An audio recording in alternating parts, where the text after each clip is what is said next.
We want somebody who stands out from the crowd. So if you've got the opportunity to get involved in extracurricular activities, if you've got the opportunity to gain experience, then take those opportunities and really make the most of them, because it's those things that make your CV stand out, and it's those things that will secure you an interview. Now, the right person in my eyes is somebody who's passionate about motor vehicles. If you're not passionate about it, then it's not for you. So somebody who's tinkering at home at the moment with motorbikes, lawnmowers, cars, is somebody that we want to know about, and also the employers want to know about. Since I was about 15, I've always worked in like Saturday jobs or just jobs after school through the week, and that gives you a good experience of how to deal with people in the workplace and doing stuff under pressure especially.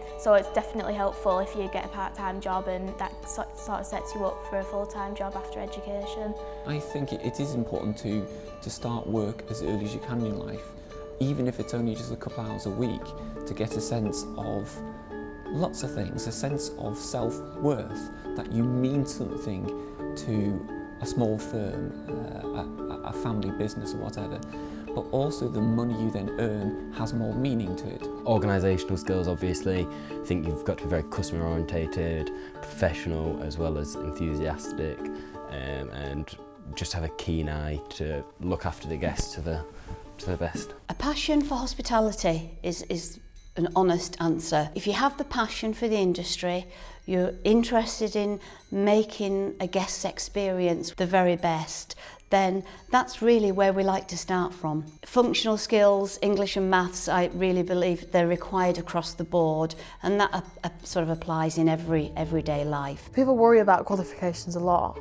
And yeah, places will look for qualifications, but I think it's also a lot about experience in hospitality. I don't think qualifications indicate whether you're good with guests or whether you're good with the industry, really. It's always the best thing to keep up to date with all the different areas of music, really, because if you're a very good performer but you can't record your own songs, be open-minded for everything that has to do with music, because it will definitely contribute to their career at one point, even if they don't see that point at that very moment, but at one point they will just feel like, all right, that's so good that I know how to connect an audio interface to the computer and can just make a really quick recording. Open-mindedness is probably what I would most recommend. Your mathematical skills, you don't have to be good at maths to be an accountant, but it does help.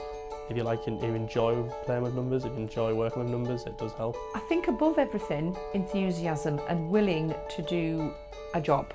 You know, at the end of the day, you are here to work and you're here to learn and you're here to train. And if you're enthusiastic and have the same values as us in that you just get on with the job basically, but you're here to learn lots of things and to learn off other people, just a huge enthusiasm for the job.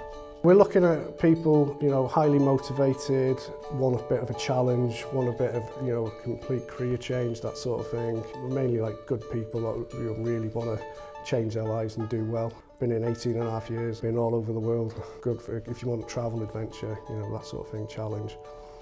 Go for it. The ability to talk to people and ask a million questions, you know. There's people who I've had, you know, mentorship. I've been able to ask questions, I've been able to shadow them, go on workplaces with them and just see how the industry works. So yeah, self-awareness, clarity of vision and networking, the ability to talk to people.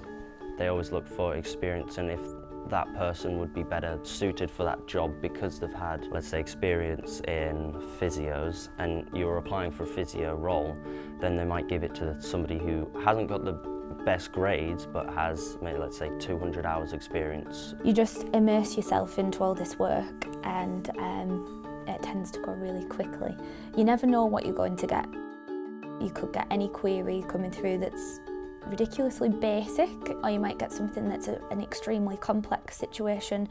For example, a fallout between members of staff, and that way you have to rely on your own communication skills to resolve things and your knowledge of policies and procedures.